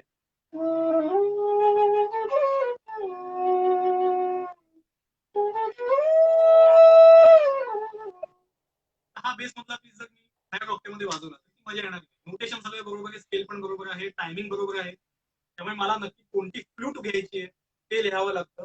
आणि ऍट द सेम टाइम जर मला सहाची पोझिशन बदलायची असेल, जर मला त्याच्यामध्ये मध्यम पंचम किंवा बाकी काही गोष्टी असतील, एखादा मायनर राग असेल तो वाजवताना काही त्याच्यामध्ये मला एखादी बासरी बदलून जर मला ते सोपं पडत असेल तर मला त्या बासरीचं मेन्शन करायला लागतं तिकडे की मला या वेळेला त्या स्केलची बासरी सोडून मला दुसऱ्या स्केलची कोणतीतरी बासरी घ्यायची. त्याच्यामुळे हे बर जे लाईटचा अभ्यास या क्लासिकल मध्ये कधीच येत. त्याच्यामुळे या दोन्ही ज्या बाबी आहेत त्यांचा रियाजाची पद्धत वेगळी आणि म्हणून मला त्यांचं नवल वाटतं गुरुजींचं. या दोन्ही क्षेत्रामध्ये त्यांनी तेवढंच काम करून ठेवलं. म्हणजे तसं म्हणलं तर लाईट खरंच पण खरंच इतकं आपण बारकाव्याने बघितलं तर इतकं ते आहे त्याच्यात करण्यासारखं आहे की असं नाही होत की चल आता माझं लाईटचा म्युझिकचा अभ्यास झाला, असं नाही होत. कारण नवीन नवीन इतकी गाणी असतात किंवा आहे तेच गाणं म्हणजे एखादं गाणं जर मी एखाद्या शोला ते आता खूप प्रसिद्ध गाणी आहेत ती रिपीटेडली घेतली जातात गाणी, पण म्हणून एखादं गाणं बर जर 100 वेळा घेतलं तरी 100 वेळेला जेव्हा मी गाणं दिसतं अजून काहीतरी त्याच्यात मला नवीन काहीतरी दिसतं की नाही हे ऍक्च्युली जर मी ते गाणं तेवढा प्रयत्नपूर्वक ऐकत असेल तर मला अजून त्यातल्या काहीतरी वेगळ्या जागा दिसतात. त्याच्यामुळे या दोन्ही गोष्टींचा बरोबर. अभ्यास हा कम्प्लिटली वेगळा आहे. नक्कीच. पण त्यातही नृत्याला संगत करणं आणि गायनाला संगत करणं हा भागाविषयी म्हणजे ह्याच्यात काय फरक पडतो? गायनाला संगत करण्याचं मी सांगितलं. जर गायनाच्या फॉर्मॅटमध्ये समजा अभंग नाट्यगीत असेल तर तिकडे थोडासा तुम्हाला वाव असतो, फिलान्स वाजवायला मिळतं. आणि मुळात बासरी वाद्य असं आहे ना की ते कुठेही डिस्टर्ब नाही करत, त्याचा साऊंडमुळे ते कुठेही डिस्टर्ब नाही करत. जसं आता अगदी एखादं वेस्टर्न कोणतं इन्स्ट्रुमेंट असेल, ते हार्ड वगैरे असेल तर तो एखाद्या अभंगामध्ये चांगला नाही वाटत, किंवा बाकी कोणतं तरी, किंवा हार्मोनियम सारखं जरी साथीचं आपण जे फार प्रामुख्याने वाजवली जाते हार्मोनियम, कोणत्या तरी वेस्टर्न गाण्यामध्ये चांगली नाही वाटत, हार्मोनियमचा साऊंडच चांगला नाही वाटत. तसं बासरीचा शक्यतो होत नाही. बासरीचा साऊंड हा बऱ्याच जॉनरमध्ये तो डिस्टर्ब नाही करत कुठे. त्याच्यामुळे गायनाला समजा वाजवायचं असेल तर अभंग नाट्यगीत आहे असे जे काही जॉनर असतील त्याच्यामध्ये थोडासा फिलान्स वाजवायला एक मजा येते, म्हणजे लोकांना ती ऐकायला एक छान मजा येते. आणि काही गाणी जिकडे स्पेसिफिकली फ्लूटचे पीस वगैरे तसेच वाजवायचे आहेत, अगदी जिकडे शिस्तबद्धत आहे, हे आता मी सांगितलं त्याचा असा रियाज करावा लागतो, तर त्या पद्धतीनेही त्याचा वापर होतो. आणि कथ्थक मध्ये तसं म्हटलं तर मला कथ्थक मध्ये बासरी कशी वाजवायची याची समज ही खरं तर प्रोग्राम करून करून किंवा त्याला साथी करून करूनच डेव्हलप झाली. आधी मला मुळात काही कळत नव्हतं कथ्थक मध्ये वाजवायचं म्हणजे नक्की काय करायचं. तर कथ्थक मध्ये मुळात जो काही तुमचा पदन्यास असतो, तुमचा तालांचा अभ्यास असतो, तालांग असतं, त्याच्यामध्ये जे तुम्ही तुमच्या गुंगुंनी जे काही तुम्ही बोल वगैरे तुम्ही जे सादर करता ते तुमचं सगळ्यात मुख्य म्हणजे ते तबलजीला सगळे माहिती पाहिजे, किंवा तबलजी त्याच्यानुसार त्याला ते कोपअप करता आलं पाहिजे. हे दाखवण्यासाठी नगमा महत्वाचा आहे. तर नगमा जसं कथ्थक मध्ये आपण म्हणतो तर प्रामुख्याने हार्मोनियम हे इन्स्ट्रुमेंट वापरलं जातं त्याच्यासाठी, किंवा सारंग. त्याच्यात बरं. प्रामुख्याने तो नगमा वगैरे धरण्याचं काम हे केलं जातं. भरतनाट्यम फॉर्मॅटमध्ये सुद्धा तसंच आहे, फक्त तिकडे प्रामुख्याने व्हायलिन वापरलं जातं तिकडे. त्याच्यामुळे हे त्या त्या वाद्याची ती एक ड्युटी आहे की हार्मोनियम म्हटलं की त्याला बाकी ऑफकोर्स घुमरी आणि बाकी सगळ्या लाईट जे काही तुमचं कथ्थक मधलं असेल त्याला साथ करणं हे झालं, पण मेन तो नगमा म्हणजे कुठेतरी आपल्याला एक कॅप्टन निवडावा लागतो. 10 इन्स्ट्रुमेंट आहेत म्हणून 10 इन्स्ट्रुमेंटनी त्यांचं त्यांचं गणित मनात ठेवलं तर तो नगमा कुठेतरी हलेल बरोबर. किंवा काहीतरी प्रॉब्लेम होईल. त्याच्यामुळे जर नक्कीच. हार्मोनियम हे वाद्य असेल तर त्याला थोडंसं आपण एक प्रामुख्याने महत्व द्यावं लागतं. त्याच्यानंतर मे बी सतार असेल. ऑफकोर्स बाकी जर 10 वाद्य असतील तर 10 वाद्यांमध्ये जर तो नगमा वाजला तर चांगलंच वाटेल. पण बासरी वाजवताना खरं तर याची सगळी गरज म्हणजे बासरीचं हे प्रामुख्याने हे काम नाही, नगमा वाजवणं. हे मला ऍक्च्युली अच्छा. कथ्थकला जशी साथ करत राहिलो मी तसं बऱ्याच नृत्यांगना सगळ्या म्हणजे सगळे गुरु आहेत ते सगळे मला जिथून जिथून शिकायला मिळतं. कथ्थक मध्ये सुद्धा बरेच डायमेन्शन त्या निमित्ताने मला कळले. आधी मला कळतही नव्हतं कथ्थक मध्ये बघायचं काय असतं किंवा कथ्थकचा आनंद कसा घ्यायचा हे काहीच मला माहित नव्हतं. पण जसा बरं. मी त्या कार्यक्रमाचे भाग होत गेलो तसं मला बऱ्याच गोष्टी शिकायला मिळाल्या. तर त्याच्यामध्ये एक गोष्ट मला जाणवली की बासरीचं काम हे नुसतं नगमा वाजवणं नाहीये.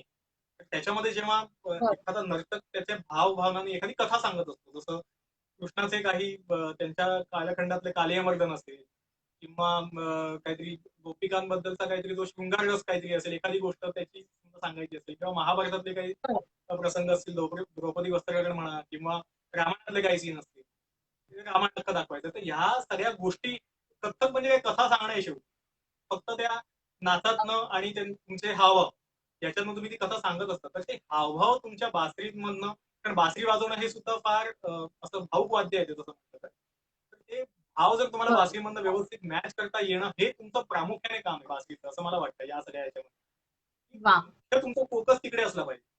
त्याच्यानंतर नगमा वाजवला तर नक्कीच काही त्याच्यात वाईट काहीच नाही, किंवा नगमा वाजवूच नाही अशातला काही भाग नाहीये. पण ते सपोर्टिव्ह काम झालं.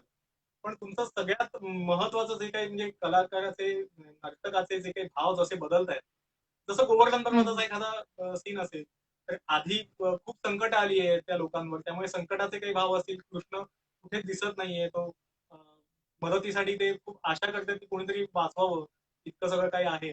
आणि त्याच्यानंतर मग कृष्ण येतोय, मग त्याच्यानंतरचा तो आनंद जो काही आहे, ह्या प्रत्येक म्हणजे ह्या गोष्टी ही चालू असते, त्याच्यामध्ये वेगवेगळे भाव बदलत जातात. त्याच्यानुसार तुम्हाला आता बासरीमध्ये भाव बदलणार म्हणजे काय, वेगवेगळे राग समजा त्याच्यात गुंफत गेलो आपण, एका रागातून दुसऱ्या रागात जाणार, एक वेगळीच ती एक गंमत आहे. आणि हे सगळं ऑन स्टेज ही गिव्ह टेक हे होत असतं. म्हणजे तुम्ही रियाज किती करा, रिहर्सल किती करा त्याच्यामध्ये, पण ही गोष्ट कधी घडणार हे तुम्ही बघता. प्रेक्षक जसे बघतात, तो नाच जसा बघत असतात तसंच आम्ही त्याचं बासरी वादक म्हणून तो नाच बघत असतो आणि कसे त्याच्यात बदल होत आहेत भावामध्ये. ते ट्रान्झिशन जर खूप स्मूथ झालं तर ती मजा लोकांनाही तेवढी त्याची घेता येते. तत्वदंगाने विचार करताना या पद्धतीने विचार करावा लागतो. लाईव्ह म्युझिकचं जसं मी सांगितलं फार शिस्तबद्ध म्युझिक आहे ते आणि त्यातलं मेन चॅलेंज हेच आहे की तुम्हाला आधी प्रॅक्टिस करून वगैरे काही नाही. तुम्हाला जर पटकन एक छोटीशी फ्लूट दिली आणि त्याच्यात तुम्हाला एखादा पीस वाजवायचा आहे तर तो त्याच स्किलने वाजवणे मला अजूनही तितकंसं जमत नाही खरं सांगायचं तर. कुठं कशाला बोलू. प्रिपेअर्ड पण राहावं लागतं सगळ्या गोष्टी. प्रिपेअर्ड राहावं लागतं आणि तेवढ्या फीलने आलाच पाहिजे तो. तिथे तुमचा श्वास अडकला किंवा श्वास घ्यायचा राहून गेला किंवा काय हे म्हणजे असं एक क्रिकेटमध्ये आपण म्हणू एक स्लिपचा कॅच आहे. सुटला की सुटला, त्याच्यानंतर तो का सुटला त्याची कारण मीमांसा वगैरे हे काही माहित नाही. पुढचा बॉल चालू आहे, बॅट्समॅनला जीवदान मिळालं, आता तो किती सेंचुरी मागेल पुढे काही करेल. तो तसा लाईट म्युझिक मध्ये खूप अलर्टनेस लागतो आणि त्या पद्धतीने तुमचं ब्लोईंग आणि या सगळ्या गोष्टी तुम्हाला एकदम अलर्ट असावं लागतं आणि त्यानुसार तुम्हाला ते वाजवावं लागतं. क्लासिकल मध्ये जसं आपण म्हटलं तर क्लासिकलचा ह्या गोष्टीची लिबर्टी तुम्हाला मिळते की ठीक आहे एखादा तुम्हाला पटकन वाजवताना कुठेतरी श्वास अडकला, तबल्याचं आवर्तन चालू आहे, तुम्ही हे नाही पुढचं आवर्तन पकडा, काही फरक पडत नाही त्या गोष्टी. बरोबर. पण तुमचे विचार कसे चालले त्या रागांमध्ये, तुम्ही राग कसा तो रंगवत चाललाय. कारण हा एक हार्डकोर श्रोता वर्ग आहे जो तुमचे विचार यमन सगळ्यांनीच ऐकलाय, बुक सगळ्यांनीच ऐकलाय. मग तुमचं ते वेगळं काय ऐकतंय तर तुम्ही कसं गुंफत चाललाय आणि त्याची त्यावेळेला पूर्णपणे आपण कसे समरस होतोय, श्रोत्यांनाही आपण कसं त्याच्यामध्ये इन्व्हॉल्व्ह करतोय त्या भावनांमध्ये किंवा त्या प्रोग्रेशन मध्ये आपण कसं त्यांना इन्व्हॉल्व्ह करतोय. बरोबर. ते क्लासिकल सोलो वाजवताना त्या बासरी वादकाचं ते चॅलेंज असतं. ते जर त्याने पेललं आणि त्या विशिष्ट त्याच्या वेळेच्या मर्यादेमध्ये तर मग ते असं लोकांना म्हणजे अपूर्णत्व जे असतं ना ते फार महत्वाचं आहे. तिथेच आपण थांबलो पाहिजे की लोकांना असं तिथे थांबल्यानंतर बरोबर. हा अरे अजून वाजायला पाहिजे ती बास, हा फील आला पाहिजे. नाहीतर टाळ्या लोक वाजवतात त्या नक्की कशासाठी असतात हा थोडासा प्रश्नच आहे की बाबा थांब म्हणून सुद्धा टाळ्या वाजवू शकतात लोक, तसं नको. तर थोडंसं ते व्हेरी गुड. अपूर्णत्व जे असणं फार गरजेचं. त्यामुळे हे बरेच वेगवेगळे अँगल्स आहेत जे आता मी त्या निमित्ताने मी शेअर करतो. पण हे या सगळ्या अनुभूती आहेत, हे अनुभव घेऊनच म्हणजे आपण धडपडत जेव्हा शिकतो त्यावेळेला हे कळतं. असं कुठे नुसतं कोणीतरी सांगितलं आणि हा त्यानुसार केलं असं नक्कीच नाहीये. त्यामुळे या सगळ्याचे अनुभव घेतच मी शिकलो आणि शिकतोय पुढे. अगदी अगदी खरंय. हिमांशू, अगदी तुझ्यासाठी सरप्राईज आहे, ते म्हणजे रॅपिड फायर राऊंड. अरे बापरे. तुझ्या मनात त्या क्षणाला जे येईल ते उत्तर द्यायचंय. माझा पहिला प्रश्न आहे की बासरी आणि हार्मोनियम या व्यतिरिक्त वाजवायला आवडणारं एखादं वाद्य. तसं मला संतूर आवडेल वाजवायला. संतूरची ती क्या आस वाद्य. माझ्या मनात आहे तसं. कधी असं म्हणजे माझ्यासाठीच फक्त माझ्या आनंदासाठी संतूर वाजव असं मला वाटतं. क्या वाद्य. डेंटिस्ट हिमांशू की बासरी वादक हिमांशू. दोन्ही खरं तर, कारण बासरी वादक आधी, संगीताचा संबंध आधी आला, डॉक्टर मी नंतर झालो. त्याच्यामुळे तो एक प्रोफेशनचा भाग आहे. अर्थात तिथे सुद्धा डेंटल ऍडमिशन घेण्यामागचंही माझं कारण तेच होतं, कारण dentist is an art and science. तिथे कला आहे.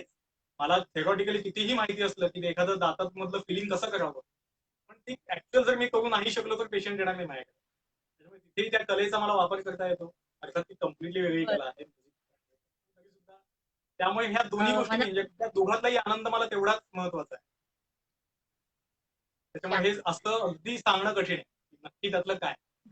तरीही तसं म्हटलं तर बरं. नक्कीच संगीत हे माझं त्याचं उत्तर जर अगदी द्यायचंच झालं तर बासरी वादक हे देता येईल नक्की. कारण बरं. कुठेतरी कधीतरी मी डेंटिस्ट्रीमध्ये थांबेल पण मी बासरीमध्ये किंवा संगीत माझं नाही थांबणार. खरी गोष्ट. कामा व्यतिरिक्त एखाद्या म्हणजे फावल्या वेळात एक काय करायला आवडेल तुला. पावल्या वेळेत खरं तर माझं म्हणजे बरेच त्याच्यामध्ये आहेत. मला खेळायला प्रचंड प्रचंड आवडतं. मी माझ्या कॉलेजच्या याच्यामध्ये कॉलेजचा जो काही माझा स्पॅन होता त्याच्यामध्ये मला सिनियर सांगायचं आहे की ही पीएल नावाची गोष्ट असते ती अभ्यास करण्यासाठी असते, खेळण्यासाठी नसते. इतकं कारण इतका मी खेळायचो किंवा माझ्या इंटर्नशिपमध्ये लिटरली 5ला पोस्टिंग संपलं की तो एप्रिल घालून मी जसं कॉलेजमधून बाहेर पडायचो, मला मुलं दिसली खेळताना तसंच धावत जायचो, एप्रिल काढून लगेच खेळायला तयार. मग अंधार पडला की फुटबॉलची मुलं यायची, मग मी परत जायचो फुटबॉलचे बूट घालून यायचो, फुटबॉल खेळायचो. रात्री बघा टेबल टेनिस असेल तर टेबल, मला खेळायला म्हणजे मी विसरून जातो सर. त्याच्यामुळे म्हणजे नक्कीच मला खेळायला खूप खूप खेळ. आवडतं. नाही. मग आता खेळ की परफॉर्मन्स? अं, त्या त्या वेळेला ते डिपेंड करतं, असं नाही सांगता येणार, पण नक्कीच स्टील परफॉर्मन्सचा आनंद वेगळाच आहे. आणि किती म्हटलं तरी त्याच्यासाठी घेतलेली मेहनत ही माझी अविरतच चालू आहे. म्हणजे माझा रियाज काही तेवढा नसेल, पण तरी सुद्धा ते सतत काही ना काहीतरी आपलं जसं फावल्या वेळात जसं मी ऐकतच असतो, काही ना काहीतरी क्लासिकल असेल, लाईट म्युझिक असेल, जे काही असेल. त्याच्यामुळे ते ऐकण्याचाही अभ्यास माझा चालूच असल्यामुळे नक्कीच प्राधान्य त्यालाच जाईल. आणि खेळ शेवटी किती म्हटलं तरी त्याला लिमिटेशन आहे. एखाद्या विशिष्ट वयानंतर आपलं बर आपलं शरीरच आपल्याला तेवढं साथ देऊ शकत नाही, किंवा बाकीच्या परिस्थिती अशी असते की खेळायला खेळणार कोणासोबत जर मिळालीच नाहीत लोक खेळायला. पण तसं संगीत हे आपलं आपल्या सोबतच राहतं, आपल्या सोबतच असतं कायम. नक्कीच. त्यामुळे प्राधान्य नक्कीच संगीताला. आता शेवटचा प्रश्न, चहा की कॉफी? बापरे. मी खरं तर तितका दोघांचाही चाहता असा नाहीये. म्हणजे मला चहा लागतोच किंवा कॉफी लागतेच अशातला काही भाग नाही. पण दोघांमधलं नक्कीच चहा एक प्रिय पेय आहे माझं त्याच्याबद्दल. पण असं नाही, काही लोकांचं मी बऱ्याच जणांचं बघितलंय की लागतोच त्यांना, म्हणजे दिवसातला एक 3-4 वेळेला चहा लागतोच, त्याच्याशिवाय त्यांचं काहीच पानही हलत नाही. तसं मात्र नाहीये नक्कीच. पण अतिरिक्तही होतो कधी कधी. म्हणजे मला समजा दिवसाला, कधी समजा मित्रमंडळी आहेत आणि त्याच्यात माझे दिवसाला 10-15 चहा झाले, तरी सुद्धा मला असं मी खूप चहा पिते असंही वाटत म्हणजे. त्यामुळे आय एम वे फ्लेक्झिबल. विषय जर चहाचा असेल तर तुम्हाला चालतो नक्कीच. पण माझ्या रुटीन मध्ये मात्र तसं नाही बिघडत. म्हणजे चहा नाही घेतला तरी काही बिघडत नाही. बऱ्याच दिवशी असं होतं की नाहीच घेतलाय चहा असंही होतं. पण तरी नक्कीच वा. कॉफी कधीतरी नक्की चांगली वाटते. चहा आणि ही सवय झाली आता पण प्रोग्राम्स चहा मध्ये जास्त सुद्धा, आवडतो. इंटरव्हल मध्ये सतत चहाच असतो बऱ्याच वेळेला. त्याच्यामुळे सवयी झाला. बरोबर.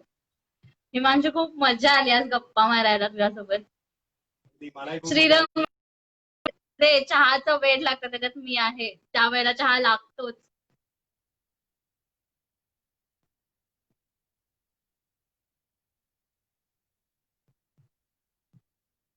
हिमांशू, खूप मजा आली आज गप्पा मारायला. आणि तू इथे वेळात वेळ काढून आलास त्याबद्दल मी खरंच तुझे खूप आभार मानते.